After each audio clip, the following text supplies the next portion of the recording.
Which brand has lost you as a customer? Story 1.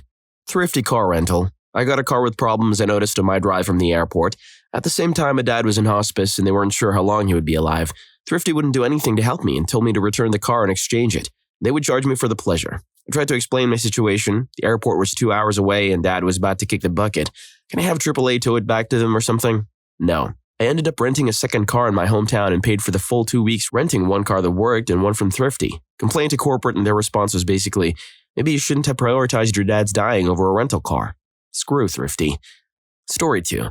British Airways. I lived abroad. My mom came to visit. 3 days into our trip, my dad passed away and we had to fly to the UK immediately. I needed to change the date of our return flight to that day and buy one new ticket for myself. My stipulations were, we both need to be on the same plane ASAP. They booked my seat first and said there was only business class available, which I agreed to. Then, after taking payment, said there was no seats for my mom, so she's on a different flight later in the day. Also, my seat was non-refundable as it was less than 24 hours before the flight. £3,000 out of pocket. I immediately called Virgin Atlantic and explained. They said get to the airport ASAP and we'll sort it out. They met us at the check-in desk, took our passports and luggage while we waited at a cafe, and walked us through the airport and security right to the door of the plane. From phone to plane seat in 3 hours. I just don't know how I was so failed by one, and so welcomed and helped by the other. I'll never set foot in a BA plane. Honestly, I'd rather fly EasyJet, while their hostesses dumps hot coffee on me than fly with BA. Story 3. My mom decided to try the premium Avast thing. She accepted the free trial. Now, I don't know if this is standard for free trials in most services, but when she decided she didn't want it, she could not find a way to cancel it. The service renewal was on by default, and there was no obvious way to opt out. She ended up calling me to help her find the damn option to get out of the stupid free trial, and I don't remember what exactly we did, but I remember it took a while, and I had to navigate through a bunch of obscure stuff just to make sure she wouldn't be charged. When we finally managed to find it and cancel the damn thing, we just looked at each other and were like, yeah, that stuff is getting uninstalled from everything. It was horrible. It's a standard of this age. Once a very good consumer-friendly software, now just another cash grab with shady practices. Story 4. GrubHub. I placed an order for sushi to be delivered one night a couple of months ago and settled in to wait. Got a call from the restaurant. No driver had shown up and my food had been waiting to be delivered for like half an hour. Then I find out my food's going to be another hour or hour and a half behind. GrubHub issues me a $10 credit. Whatever. The restaurant calls me back and the poor woman is trying to figure out if she can drive my order over herself because she knows this is unacceptable and she feels really bad about all this. The driver finally picks up my food, so I start tracking him on GPS. He starts driving away from me. Knowing that I'd been waiting 2 hours for my food, my freaking sushi, mind you, decided that other people's deliveries were more important than mine. And when he delivered my food, he told me that 6 drivers before him had refused to take my delivery. The final topping in this crap sundae? My sushi was warm.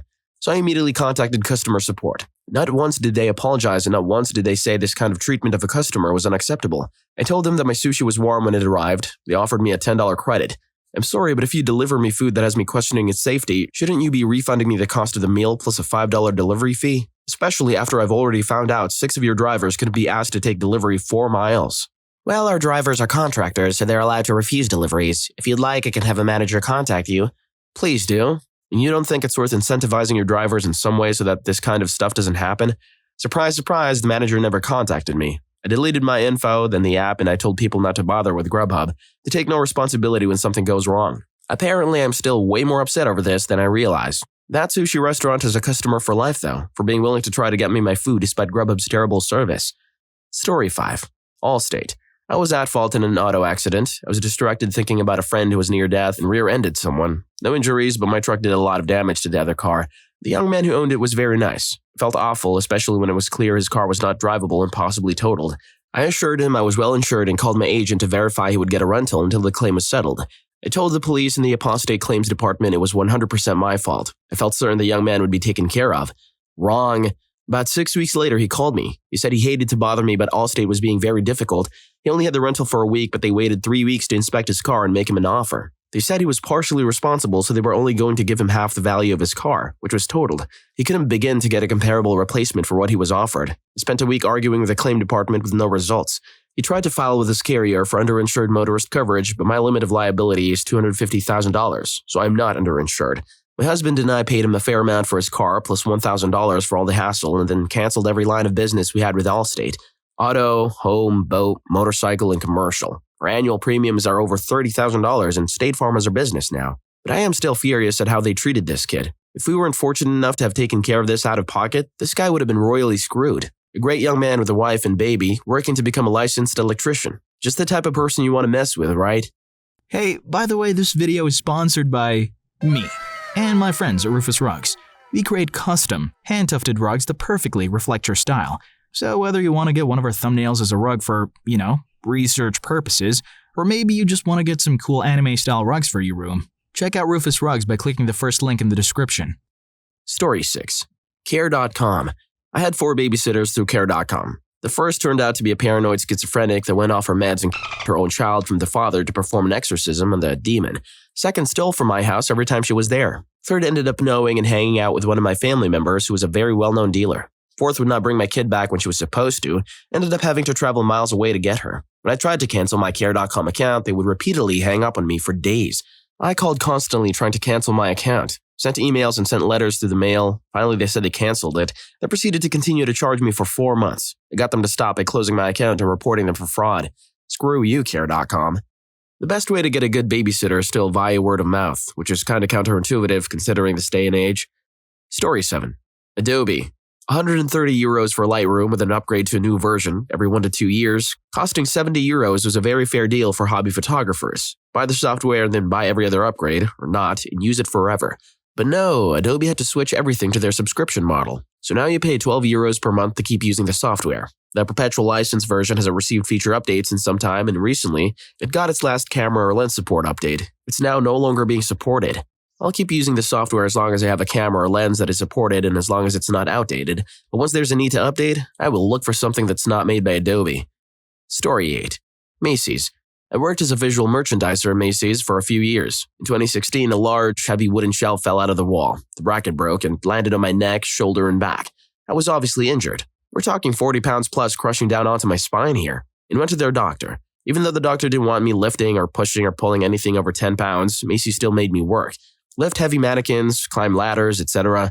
They flat out told me they didn't give a crap that my restrictions say to basically not use my right arm. The instructions didn't say, don't fold XL towels for 5 hours, so I had to do what they say. I was miserable. I finally had surgery number 1 on my shoulders 5 months later. The surgeon said he was flabbergasted at how messed up my shoulder was, that it was way worse than he was expecting, and he didn't know how I was able to work on it. Only my muscles were holding my arm in place. My tendons and cartilage and labrum were shot. After surgery, I still wasn't better. I had been telling them from the beginning that my neck and head hurt, but they wouldn't allow my doctors to check it. Over a year later, Macy's let me have a cervical MRI. And guess what? Messed up blown discs in my neck, compressing my nerves. I have nerve damage and will need neck fusion surgery to fix it. They found bone spurs in my lower back from the crush. My entire damn spine hurts, 24/7. On top of all that, Macy's has been fighting every single tiny thing in court, even though it's clear as day what's wrong with me on my scans, even though all the doctors say the same thing is wrong with me independently. Even though my story has never changed, they refuse to allow me to see pain doctors, refuse to pay for medication, so far over $3,000 out of pocket, and refuse to allow me to have physical therapy. I got a frozen shoulder after my surgery number 1 because they refused to allow me to go to PT for over a month after the surgeon said I needed to begin. At our last court hearing, the judge flat told them that they're hindering my recovery and that they better get it together or he would get them together. I've lost my business, my independence. I had to move back in with my parents. I can't even wash my own hair. Some of my friends, my strength, and my mental health. I have depression, a right arm, dominant hand, by the way, with nerve damage and permanent restrictions, no lifting or pushing or pulling over 10 pounds, no reaching overhead, shaky hands from the nerve damage, compressed nerve, and herniated discs in my neck that are dangerously close to my spinal cord, fractured facets in cervical, and we're expecting lumbar and brain surgery. I'm in chronic pain all the time. I never thought they would betray me in this way. It's so bad that even my doctors and lawyers are saying they've never seen a company fight so personally. They are self-insured, so my adjuster making all the decisions to make sure I don't get treatment. Please don't shop at Macy's. They don't give a crap that I almost kicked the bucket on the job with them. They don't give a single crap that I've suffered permanent damage that will affect me for my entire life. It would have been so much cheaper for them to have just paid for the treatment my doctors all say I need, but instead, they chose to fight every step of the way. I mean, come on, guys. When the judge tells you to get your act together and just treat the patient, maybe you need to rethink your malicious plan. Ugh. Just because of this story, I don't think I can even enter a Macy's ever again without getting mad. I also don't think I can let you keep watching this video without leaving a like on it and subscribing to the channel. Story 9. I have very nearly got screwed over as a buyer on eBay before. I tried to buy a Wii U from somebody. They claimed to ship my package, didn't give me a tracking number, then after a week of asking, finally supplied it. It claimed that it had been delivered to my zip code days prior. At the time, I lived in an apartment complex that took in all packages. There was no way it was stolen or anything. I went to eBay complaining that nothing had been delivered. The seller went from having fantastic reviews to a flood of complaints. They said they needed a picture of my package proving that what I received wasn't as advertised. I never received anything, so there was nothing to provide proof with. That logic nor the influx of the other ripped-off folks didn't work on them, despite me trying twice after they closed my support ticket. I was growing desperate, so I went to UPS with a tracking number to see what I could find out. They couldn't tell me the address it was delivered to since it had been over a week. But I did get them to print off a form with the information that they did have. What was sent was a 1-pound envelope, delivered somewhere in my zip code, obviously not a game console. Crap. That was finally enough proof for eBay, after another very long call. I had to fax them the UPS form and at some point later received my refund. The seller had disabled the ability to provide feedback at this point, so be careful in eBay, folks. Story 10. Ace Hardware. I bought a copper pipe from them and didn't get a good look at it until I got home. They loaded it in my truck. It was all corroded and green with built-up gunk. I called the store and talked to the owner, and he immediately gets defensive, saying, "You're the only person who ever complained about my copper. I have men who know their stuff who exclusively buy their copper from me." I assumed the emphasis on men was meant to be a jab at me being a woman. How could someone without a pecker have an opinion on the quality of their copper? I've never pulled the sexist card in my life, but I think this was sexism. The product is made in America. You're not going to find that anywhere else around here. I told him I could physically see it says product of Mexico stamped literally all over the piping. In the end, he refused a refund. Screw that guy. Story 11. Jimmy John's. I know no one will ever read this since it'll be in the abyss of this thread, but I'm gonna type this out in the hopes it reaches at least one person. I used to work for Jimmy John's back in college. I needed some money and was looking for a part-time job. Initially, I landed one with JJ's, until I realized how grossly managed it was. They had meat and bread stuck in the freezers for weeks. The people that worked there were miserable, and the job consisted mostly of just cleaning. Not sure what we had to clean since there were barely any customers ever. After only 2 weeks, I had had enough. But that's not where my story gets interesting. After those 2 glorious weeks of fine dining and cleaning, I found a better job with Chick-fil-A, a great business.